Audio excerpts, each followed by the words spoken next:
voulais commencer cette vidéo par dire un truc qui me choque un peu. Ça fait 3 fois que je tourne cette vidéo car on n'arrive pas à avoir les bons réglages. Mais un autre truc qui me choque, c'est surtout que la plupart des étudiants que je coach en méthodologie font tous la même erreur. Ils mettent la même énergie, quelle que soit la tâche ou la matière qu'ils travaillent. Or, quand t'es étudiant, t'as souvent 10 000 trucs à faire. Par exemple, réviser tes maths, réviser l'éco, réviser la physique. Mais tout en ayant envie, et c'est normal, d'aller voir tes potes, d'aller à une séance de foot ou de passer un peu de temps à mater Netflix. Et bah pas de surprise, si tu mets le même niveau d'énergie et d'intensité à t'attaquer à tous les petits détails pour chaque matière, tu vas aller droit dans le mur. Et si je te disais que tu peux réduire le temps que tu passes à bosser tout en ayant de meilleurs résultats? Bullshit? Non. Dans cette vidéo, je vais justement t'expliquer comment utiliser la loi de Pareto, la loi dite du 80-20, pour fournir une quantité de travail moins importante tout en dépassant tes objectifs. Bref, je vais t'apprendre à travailler plus intelligemment. C'est parti! Hello et bienvenue sur les Sherpas. Si t'es nouveau ici, moi c'est William, un ancien étudiant aujourd'hui devenu entrepreneur, et sur les Sherpas, on te donne toutes les stratégies et les outils pour devenir la meilleure version de toi-même. Un petit point histoire pour commencer, d'abord c'est qui ce monsieur Pareto? Vilfredo Pareto de son petit nom, c'est un économiste et sociologue italien qui vivait entre le 19e et le 20e, et c'est donc à lui qu'on doit la fameuse loi de Pareto. Et ce cher Pareto, il a remarqué un truc assez intéressant à l'époque. En Italie, 20% des plus riches détenaient 80% des richesses. Et il s'est pas arrêté là le bougre. En observant la répartition des richesses dans les pays voisins, il s'est rendu compte que ce schéma du 80-20 se répétait en fait à chaque fois. Et c'est donc pour cette raison que c'était à l'origine de cette fameuse loi empirique du 80-20, qui explique justement, comme je te le montre à l'écran là, que 20% des causes vont être responsables de 80% des effets. Ou dit autrement, 20% des efforts que tu fais chaque jour provoquent 80% des résultats finaux. Et surprise, ce qui est super intéressant, c'est qu'on s'est rendu compte que cette loi s'applique à plein de domaines, les affaires, l'agriculture, le sport. Par exemple, j'ai remarqué que je mettais toujours les mêmes vêtements. Justement, 20% des vêtements, soit 3-4 polos, quelques t-shirts et une paire de pompes, je les mettais environ 80% du temps. Je sais pas si c'était vraiment une info à dévoiler, mais en tout cas, la loi est encore vérifiée. Et si on l'applique à ton cas, j'imagine que 80% du temps que tu passes avec tes potes, tu le passes avec les mêmes 20% de potes. D'ailleurs, tous ces chiffres, ça me fait aussi penser qu'il n'y a que 20% des personnes qui regardent nos vidéos qui sont abonnées à la chaîne. Alors je sais, on est parfois un petit peu lourd avec Étienne là-dessus, mais si tu pouvais nous filer un petit coup de main, ça nous ferait super plaisir. Alors on n'hésite pas une seconde de plus, et on clique sur le petit bouton s'abonner un peu plus bas. Revenons un peu à nos moutons. Là tu vas sûrement me dire, mais Will, comment est-ce qu'un vieil économiste italien peut révolutionner mes études? Et bah c'est tout bête, mais si notre Pareto national explique que 80% des effets sont provoqués par 20% des causes, si on l'applique à ton travail l'ami, c'est la même chose. 20% de ton taf va en règle générale produire 80% de tes résultats. Ça veut dire quoi si on est un peu plus concret?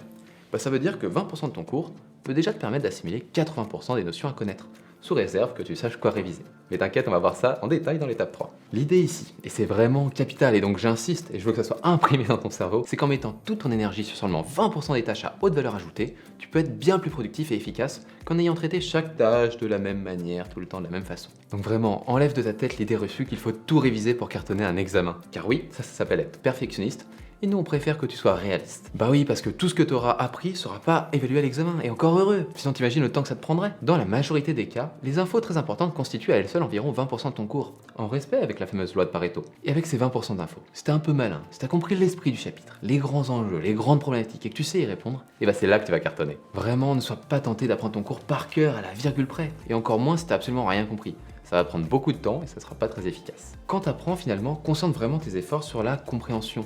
Une fois que les concepts, les théories phares de ton cours seront bien assimilés, là tu vas réussir à beaucoup mieux les utiliser lors de ta disserte ou de ton examen. Comme le disait ce cher Peter Drucker, il n'y a rien de plus inutile que de faire parfaitement ce qui ne mérite pas d'être fait.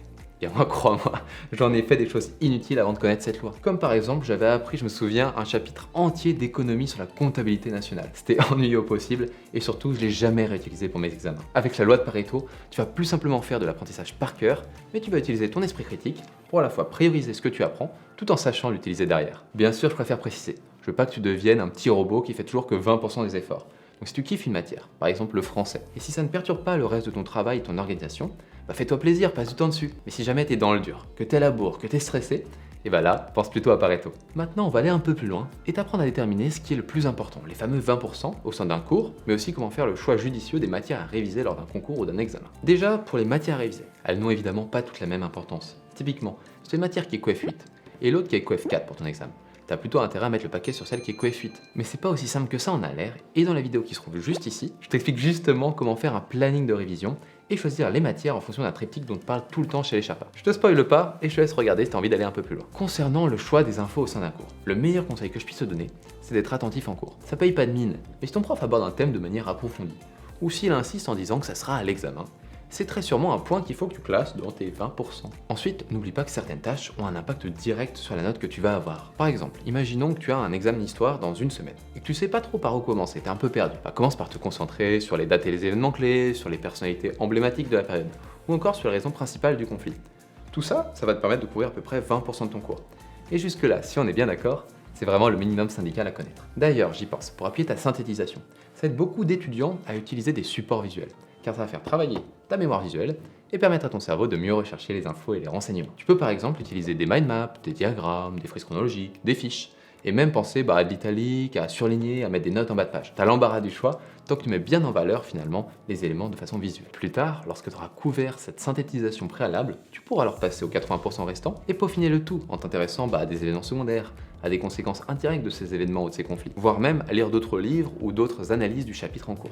Et au passage, si jamais tu as besoin d'approfondir ou de progresser en histoire ou dans n'importe quelle autre matière, chez les Sherpas, on propose justement des super profs particuliers pour tous les niveaux, que tu sois au collège, au lycée, en prépa ou même dans le supérieur. Et d'ailleurs, si tu ne le sais pas encore, un Sherpa, c'est un étudiant qui est passé par les mêmes galères que toi et qui saura t'épauler, te donner confiance en toi et t'aider à devenir la meilleure version de toi-même. Allez, pour finir, on va te donner une technique avancée qu'on a surnommée les Power Sessions. Elle consiste à utiliser la méthode Pareto pour rendre tes séances de travail moins longues et plus efficaces.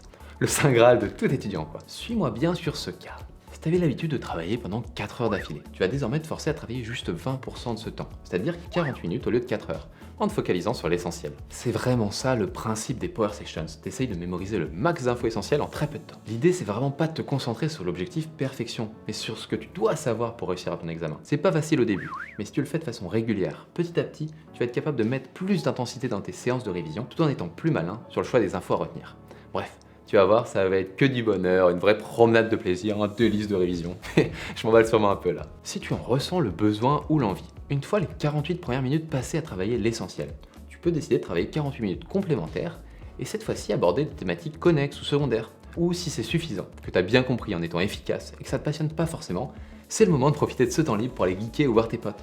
Donc c'est vraiment ton choix de savoir si tu as envie de travailler ces 48 minutes complémentaires ou de garder ce temps pour toi, pour te faire plaisir et faire d'autres choses qui te plaisent plus. En combinant finalement cette technique de la loi de Pareto avec tes sessions de travail, tu vas réussir à devenir très efficace. Et voilà, on a fait un bon petit tour de la méthode et tu sais désormais tout de la loi de Pareto et comment elle peut t'aider. Je te le rappelle, mon objectif initial n'était pas de t'encourager à ne pas travailler, mais plutôt à travailler sur ce qui importe vraiment, en te laissant du temps pour faire ce que tu aimes. Si cette vidéo t'a plu, comme d'habitude, lâche un pouce bleu et abonne-toi.